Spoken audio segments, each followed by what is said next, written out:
What's up, YouTube Nation? I'm the Coffee Bean GM, and this is going to be a quick little video about getting people out of the player seat and into the game master seat.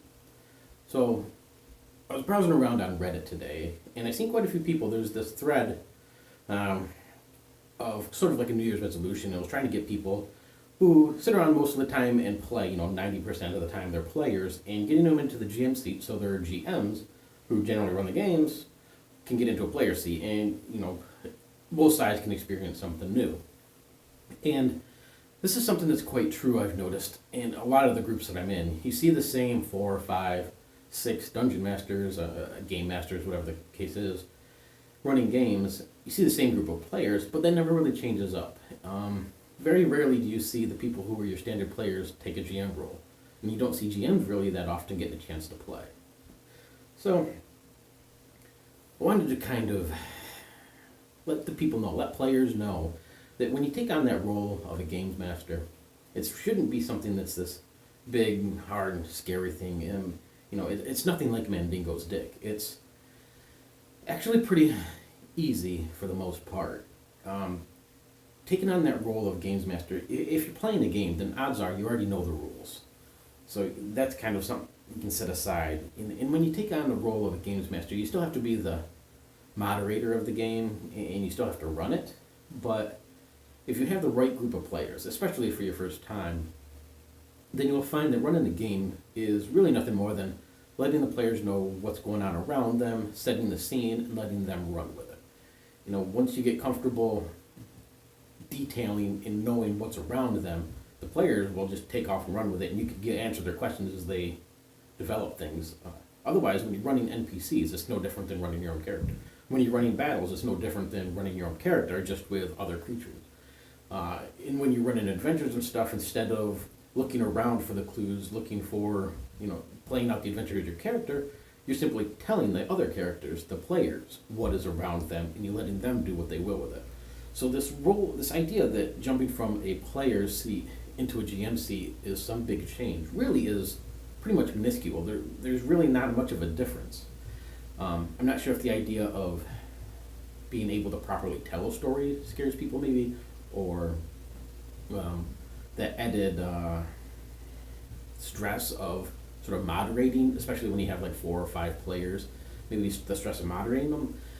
I've always been sitting in the GM seat for basically ever since I started playing role-playing games, so I guess it's something that I don't remember really what scared me in the beginning. I guess it would be the biggest thing, and even now it happens a little bit, is I'm always afraid of not being able to run a fun game.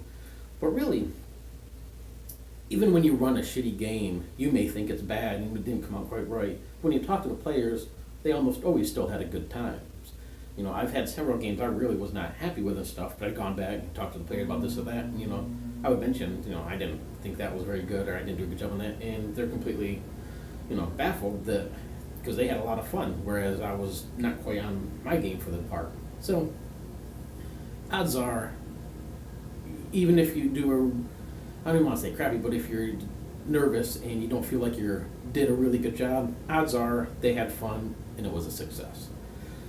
So this is sort of a shout out to all those players that jump in on all the games and they want to get in, play games. I challenge you to jump over and take the GM seat. And as a big part of the OSG, a group that I'm on Facebook, I'm going to be posting this video there, but this is especially true for a lot of the people there. We're constantly seeing new players come up and they're looking for GMs, or people asking about games. But we really only see the same handful of GMs, 5 or 6 of them. So there's some more as well, but usually it's the same faces that you see running games. So if you're a player in the OSG and you're quite active, I know some of you are kind of in and out, and it's a busy time of the year. But I would love to see some of you guys who generally sit in the player seat take the challenge, jump over to a GM seat and run a game. Everybody in the OSGs are really cool people.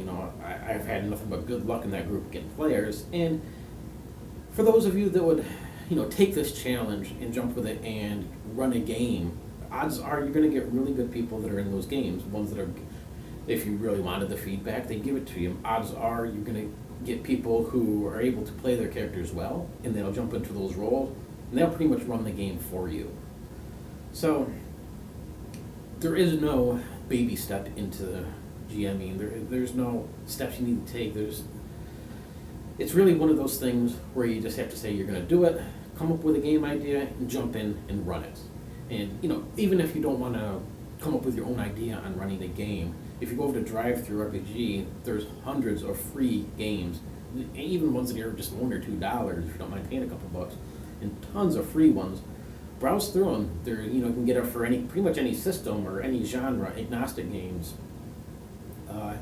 Just jump in there and grab a couple of these, read them through. There's a lot of them are only like 4 or 5 pages. You can get in the concept of the idea, even if it's just a simple dungeon crawl. It's a great way to get your feet wet, jamming games, and to meet new people, get new players. And it's a very, very rewarding thing, especially when the players come back and they tell you, what's going on, and you see the smiles on your players' faces and all the fun that they had. I think once you jump into it, and once you take that aspect and you run with being a games master, it's something that kind of sticks with you. It's just something that you end up really enjoying most of the time. So I challenge all of you to sit down one night, browse through, get a couple free adventures, maybe look through your own books, come up with an idea. Do just a real simple outline, even if it's just a simple dungeon room to room, and run a game, post it in the OSG, get a bunch of players, and just run with it. I'd love to see some new faces running games in there again. I guess I feel a little bit guilty that this year I'm so stressed on time that I'm not going to be running too many games. I'm finishing off the ones I have, and I really don't know if I'm going to be able to take up that mantle to run any more games. So I want to kind of take this burden off me a little bit and pass it on to some of you novices and some people who are new to games mastering. Grab it and run with it, have some fun with it. So that's all my videos about. New GMs, I'd love to see them. So I challenge you, take my challenge or not, but hey, you guys keep having fun rolling those D20s.